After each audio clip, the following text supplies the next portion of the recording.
Hey everyone, welcome back to journey with in journals. Guidely में सबसे पहले reasoning आता है, देन इंग्लिश एंड लास्ट में कॉन्ट्स। तो मैंने गाइडली का स्टार्टर मॉक दिया था, अभी न्यू पैटर्न बेस्ड आए हैं वो, तो फर्स्ट मॉक दिया था। इस रीजनिंग में मुझे सबसे पहले इनइक्वालिटी दिखी थी, तो मैंने इनइक्वालिटी कर ली थी क्योंकि वो ओरली हो जाती है और सही होती है, टाइम कंज्यूमिंग नहीं है। देन उसके बाद मैंने पज़ल उठाई थी, 8% वाली पज़ल थी, पर मैंने थ्रेड मेथड से करी थी जो अंकुश रामबा सर से सीखी है, एंड उससे बहुत जल्दी बन जाता है और ये मेरी एक बार में मुझसे बन भी गई थी पज़ल। ये सारे आंसर मार्क करने के बाद मैंने फ्लोर बेस्ड पज़ल करी थी। फ्लोर बेस्ड पज़ल में मेरी 2 पॉसिबिलिटी बनी थी, उन 2 पॉसिबिलिटी से मैंने एक कैंसिल कर दी। और फिर जब मैंने क्वेश्चंस किए तो इसमें जो क्वेश्चन आया था कि इसने इस पर्सन से ऊपर इस पर्सन से नीचे सेम नंबर ऑफ पर्सन है, तो वो वाला मेरे 5 ऑप्शन में एक भी ऑप्शन मैच नहीं हो रहा था। तो मुझे पता था मैंने कुछ वहाँ पर मिस्टेक कर दी है, पर अब मैं उसको वापस सुधार दी तो मैं आगे के टाइम बहुत ज़्यादा चला जाता, तो मैंने वो वहीं पे स्किप करके मार्क फॉर रिव्यू कर दिया कि लास्ट में उस क्वेश्चन को विजिट करूँगी। अगर हो गया तो फिर मैं सारे कर लूँगी सही, और अगर नहीं हो पाता है तो जितने मार्क किए थे वो अनमार्क कर दूँगी। दैन मैंने ये क्या बोलते हैं 6 एम्प्लॉयज़ वाली आई थी पज़ल, इसमें उनके पास कौन सी ब्रांड की वो कार्स है वो था, और उनको अरेंज करना था उनके डेजिग्नेशन के बेसिस पे, तो वो भी हो गया था। इसमें भी मुझे एक ही बार में बन गई थी। दैन 6 फ्रेंड्स वाली ये जो पज़ल्स आती हैं, लाइक हाइट के बेसिस पे, वेट के बेसिस पे, इन सब के बेसिस पे जो अरेंज करना पड़ता है, बहुत जल्दी हो जाती है, 2 मिनट के अंदर पूरे आंसर के साथ मार्क करके। ब्लड रिलेशन भी मेरा जल्दी हो गया था क्योंकि मैं ब्लड रिलेशन में भी नहीं फंसी थी। फिर जो क्या बोलते हैं, मैंने जो गलती करी थी मैं उस वाली पज़ल पे वापस गई क्योंकि न्यू पज़ल करने का मेरे पास टाइम भी नहीं था, तो मैंने उसी पज़ल को वापस खोला क्योंकि उसकी पॉसिबिलिटी और सब कुछ बना था। मुझे पता था एक आध कोई मिस्टेक हुई होगी, और वो मिस्टेक मैंने ये करी थी, उसमें लिखा था T is just above W, और मैंने उसका अपोजिट ले लिया, मैंने उसको W जस्ट अपोजिट T ले लिया था। देन इंग्लिश गाइडली की डिफ़िकल्ट आती है, लाइक मैंने जब लास्ट टाइम दिया था मुझे नहीं लगी थी प्री की इतनी डिफ़िकल्ट इंग्लिश, इवन मेंस की इतनी डिफ़िकल्ट आपको नहीं लगती है, पर जो मैंने आज दी थी गाइडली की इंग्लिश इस मॉक में आई थी वो मुझे डिफ़िकल्ट लगी थी, बिकॉज ना वर्ड स्वैप था, इवन मेरे फिल इन द ब्लैंक्स इसके पूरे गलत गए थे। एंड एरर डिटेक्शन में, बल्कि ये चीज़ अच्छी है कि एरर डिटेक्शन में इसमें नो एरर था ही नहीं ऑप्शन, क्वेश्चन में एरर तो है ही पर मैं तो नहीं आइडेंटिफाई कर पाई थी।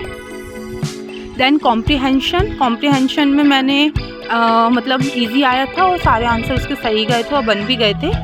और इंग्लिश में क्या बोलते हैं, जो सेंटेंस रीअरेंजमेंट आया था उसमें क्या हुआ, जो फर्स्ट इंट्रोडक्टरी सेंटेंस में समझ गई थी, तो मैंने वही बस मार्क कर दिया था, क्योंकि इन जनरल होता है कि उसमें अगर आपका बहुत चांसेस होती है कि 5 गलत चले जाए, तो फर्स्ट एंड लास्ट सेंटेंस अगर आप पहचान पा रहे हो तो वही बस ट्रिक लगा लो, 5 में से 2 तो मिल ही जाते हैं।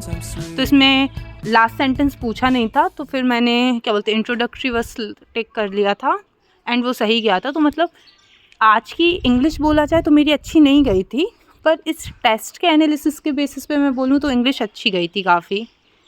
एंड फिर मैंने बीच में पॉज भी किया था टेस्ट, क्योंकि कुछ प्रॉब्लम आ गई थी, फिर वापस उसको रिज्यूम किया। फिर इंग्लिश करने के बाद क्वांट्स ओपन हुई। क्वांट्स में मेरे जो सिंप्लीफिकेशन थे वो तो बहुत जल्दी जल्दी हो गए थे, एंड फिर उसका जस्ट बाद DI आई थी, वो दिख रही थी मुझे ईजी है और मुझे पता था मैं जल्दी कर लूँगी, तो फिर मैंने DI करी। एंड उस DI के बाद DI हो गई थी, और मुझे रॉन्ग नंबर सीरीज़ आई थी। मिसिंग नंबर सीरीज़ मेरी अच्छी है, वो मुझ पे बन जाती है, बट रॉन्ग नंबर सीरीज़ में मुझ पे नहीं बनती है। लाइक रॉन्ग नंबर सीरीज़ में अगर मेरा एक क्वेश्चन बन जाए तो मेरे लिए मुझे सफिशिएंट लगता है, तो उसमें मैं वीक हूँ, क्योंकि ऐसा है नहीं है कि वो बनती नहीं है, वो तो करने पे आऊँ तो बन जाती है, लेकिन वो टाइम कंज्यूमिंग है मेरे लिए, मेरी स्पीड नहीं है रॉन्ग नंबर सीरीज़ में। मैं आइडेंटिफाई करने में भी मिस्टेक टाइम ले लेती हूँ, उसका जो कैलकुलेशन होती है डिफरेंस या मल्टीप्लिकेशन, उसमें भी वहाँ टाइम ले लेती हूँ। लोग बल्कि वो ओरली कर लेते हैं, तो मैंने रॉन्ग नंबर सीरीज़ मेरा रहता है कि लास्ट में अगर 1 या 2 मिनट बचे हैं, जब आप कुछ नहीं कर पा रहे हो, समझ में नहीं आ रहा क्या करूँ, तो मैं रॉन्ग नंबर सीरीज़ ओपन कर लेती हूँ कि उन 5 में से एक क्वेश्चन तो एक बार में मुझ पर क्लिक हो जाएगा। देन रॉन्ग नंबर सीरीज़ आई थी, और फिर अर्थमेटिक अच्छी आई थी। अर्थमेटिक मैं करने बैठी हूँ, मुझ पे लाइन से बनते जा रहे थे तो मैं करती जा रही थी। सिर्फ एक क्वेश्चन ऐसा आया था अर्थमेटिक का जहाँ पे मैं मतलब मिस्टेक हो गई थी मुझसे, तो फिर मैंने उसको सुधारा नहीं और मैं आगे बढ़ गई। फिर आगे अर्थमेटिक करी एंड लास्ट का कुछ मतलब 1-8 मिनट बचा था, तब मैंने रॉन्ग नंबर सीरीज़ उठाई एंड जो मतलब मुझे देख के क्लिक हो गई थी कि इसमें क्या गलती है, फिर मैंने वो वाली कर ली थी। तो क्वांट्स देखा जाए, क्वांट्स में मैंने 18 कुछ क्वेश्चंस किए थे, 19 किए थे एक्चुअली। तो 19 और 18 समथिंग किए थे, जितने किए थे 100% एक्यूरेसी थी, तो क्वांट्स भी अच्छी गई है। इस टेस्ट के एनालिसिस से मतलब मुझे लगा कि अच्छा जाएगा मेरा IBPS PO प्री का एग्ज़ाम, क्योंकि इस टेस्ट का लेवल था ये अच्छा गया है, तो कॉन्फिडेंस आ गया है कि जो एक्चुअल पेपर होगा वो अच्छा ही जाएगा। क्योंकि ये पेपर मॉडरेट था, भले इसमें लिखा था स्टार्टिंग में वहाँ पे इजी, पर नहीं, इजी में तो मैं इसको काउंट नहीं करूँगी, मुझे मॉडरेट लगा एग्ज़ाम लेवल से अगर मैंने कंपेयर किया तो। बाकी आप भी ये वाला मॉक दे सकते हो, ये गाइडली के स्टार्टर मॉक्स में पहला मॉक है, न्यू पैटर्न बेस्ड, एंड अपने स्कोर्स शेयर कर सकते हैं कमेंट्स में। Okay bye.